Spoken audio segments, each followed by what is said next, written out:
Dear students, welcome to Study master.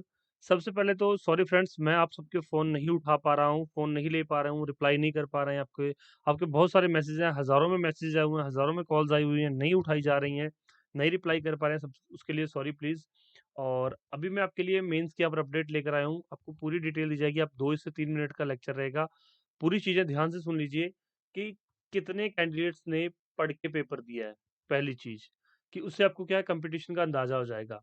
कितने गए थे तुक्के के भरोसे। मेंस की तैयारी किसे करनी चाहिए, मतलब कितने मार्क्स जो है सेफ स्कोर है वो इसके अंदर मैं आपको बताऊँगा।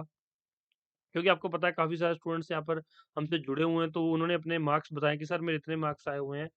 कन्फ्यूज़्ड हैं आप लोग कि मेंस की तैयारी करें या ना करें, नेक्स्ट एग्ज़ाम पे फ़ोकस करें या फिर सीईटी की मेंस के ऊपर फ़ोकस करें। तो इस वीडियो के अंदर आपको पूरी तैयारी हो जाएगी और 55 और 80 नंबर वाले यहाँ पर बराबर हैं, वो कैसे जानिए इस वीडियो के अंदर मैं आपको पूरी चीज़ें डिटेल में बताऊँगा। यहाँ पर देखिए सबसे पहले बड़ी बात ये है कि कितने कैंडिडेट्स ने तुक्के के भरोसे पेपर दिया है। यहाँ पर देखिए एक रूम के अंदर 24 स्टूडेंट्स थे। हर एक रूम में आपने सीटिंग प्लान देखा होगा, 24 स्टूडेंट्स थे। उसके अंदर सिर्फ और सिर्फ 5 से 7 स्टूडेंट ही ऐसे होते हैं, 5 से 7 स्टूडेंट ही ऐसे थे जो तैयारी करके गए थे, जिन्होंने 3 से 4 महीने या फिर अपना 1 साल या 2 साल लगाए थे कि ठीक है मुझे सीईटी की तैयारी करनी है, मुझे सीईटी पे फ़ोकस करना है। अदरवाइज़ स्टूडेंट्स अपना-अपना कोई अलग जो भी है काम कर रहे थे। कुछ तो ऐसे थे जो ग्रेजुएशन में जिन्होंने अभी ग्रेजुएशन के लास्ट ईयर में उन्होंने डायरेक्ट अप्लाई कर दिया है। तो वो यहाँ पर आपके लिए आपको पता है कि वो यहाँ पर एलिजिबल नहीं है, उनको उतना उन्होंने कॉम्पिटिशन को बढ़ाया नहीं है। उनके लिए बहुत सारी चीज़ें नहीं है। क्योंकि जब क्वेश्चन रिपीट होते हैं ना, रिपीट क्वेश्चन किनको बेनिफिट देते हैं? जो पहले एग्ज़ाम दे चुका होता है, जिसने बहुत सारी प्रैक्टिस की होती है। वो यहाँ पर स्टूडेंट उनको जो है ईज़ी लगती हैं चीज़ें कि हाँ, रिपीट हो रही हैं। अब आप देखिए वही 26th की शिफ्ट है, 26 जुलाई को जो पहले मॉर्निंग में एग्ज़ाम हुआ था, उसी शिफ्ट के अंदर एक बच्चे के 40 ना मार्क्स आ रहे हैं, 40 प्लस मार्क्स आ रहे हैं, दूसरे बच्चे के यहाँ पर 80 प्लस मार्क्स आ रहे हैं। हाँ, उसके 85 आ रहे हैं, 90 के आस-पास मार्क्स जा रहे हैं। तो सेम जो है यहाँ पर भी 40 है, ये 90 है। अब 2 बच्चे अलग-अलग बच्चे हैं। ये पिछले जो है 2 से 3 महीने से तैयारी कर रहे हैं और ये पिछले 3 साल से तैयारी कर रहे हैं। तो फ़र्क हो गया यहाँ पर। तो एग्ज़ाम इसके लिए टफ़ था, इसके लिए एग्ज़ाम क्या था? ईज़ी था। तो यहाँ पर फ़र्क नहीं पड़ता है, ठीक है? कि कितना कॉम्पिटिशन था, अगर आपने मेहनत की हुई है और आप जो है अपने हिसाब से पढ़ के गए हैं, तो आपको जो है एग्ज़ाम क्लियर होने से कोई नहीं रोक पाएगा। अब आपके लिए ये है कि सर सेफ स्कोर क्या है? मेंस की तैयारी करें या ना करें?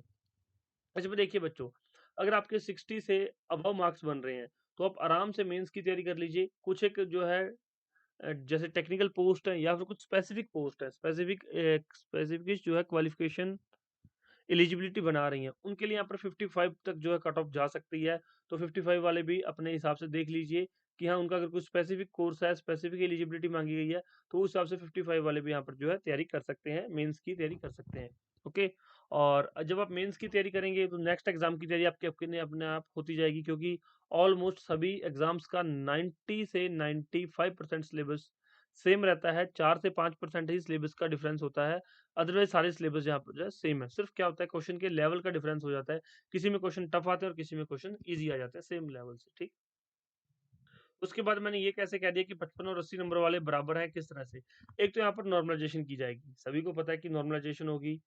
नॉर्मलाइज़ेशन में नंबर सिर्फ़ बढ़ते हैं बच्चों, कभी भी नंबर कम नहीं होते, ये ध्यान रखना। काफ़ी स्टूडेंट्स को ये डाउट है कि सर हमारे नंबर कम हो जाएँगे। नहीं स्टूडेंट्स, अगर किसी शिफ्ट में पेपर हार्ड आ गया है, तो उसको एक्स्ट्रा मार्क्स मिल जाते हैं नॉर्मलाइज़ेशन के हिसाब से कि इस बच्चे के साथ अन्याय हुआ, दूसरी शिफ्ट में पेपर आसान था, इसके साथ ये 10 क्वेश्चन जो है हार्ड आए हुए हैं, तो उसको 5 नंबर एक्स्ट्रा मिल जाते हैं। तो कभी भी किसी के नंबर नॉर्मलाइज़ेशन में कम नहीं होंगे, ये ध्यान रखना। और जहाँ यहाँ पर अगर किसी के 55 मार्क्स हैं हार्ड शिफ्ट में, तो उसके 60 हो गए। अब वो क्या हो गया, एलिजिबल हो गया। किस चीज़ के लिए एलिजिबल हो गया? मेंस के लिए। जब वो मेंस के लिए एलिजिबल हो गया, तो उसके 60 हैं, आपके 80 हैं। क्या फ़र्क पड़ता है? ये भी मेंस में बैठा है, ये भी मेंस में बैठा है। तो यहाँ पर दोनों का एलिजिबिलिटी क्राइटेरिया है, सिर्फ़ सीईटी तो क्या है, क्वालीफाई करना है। सबसे पहले क्या करना है, क्वालीफाइंग ही है ये तो। क्वालीफाई करके आप नेक्स्ट लेवल पे जाएँगे। उसके बाद जो मेंस का एग्ज़ाम होगा, उसके ऊपर जो है कट ऑफ बनेगी कि हाँ ठीक है, कट ऑफ बन के मेरिट होगी और मेरिट के हिसाब से आपको जो है पोस्ट और वैकेंसीज़ दी जाएँगी। तो 60 और 80 का तो यहाँ पर कोई मसला ही नहीं रहा है। मेंस डिसाइड करेगा कि कौन किस पोस्ट पे बैठेगा। क्या पता ये स्टूडेंट उस टाइम पे उसका क्या सिनेरियो रहा हो, किस तरह वजह से इसके क्वेश्चन गलत हो गए।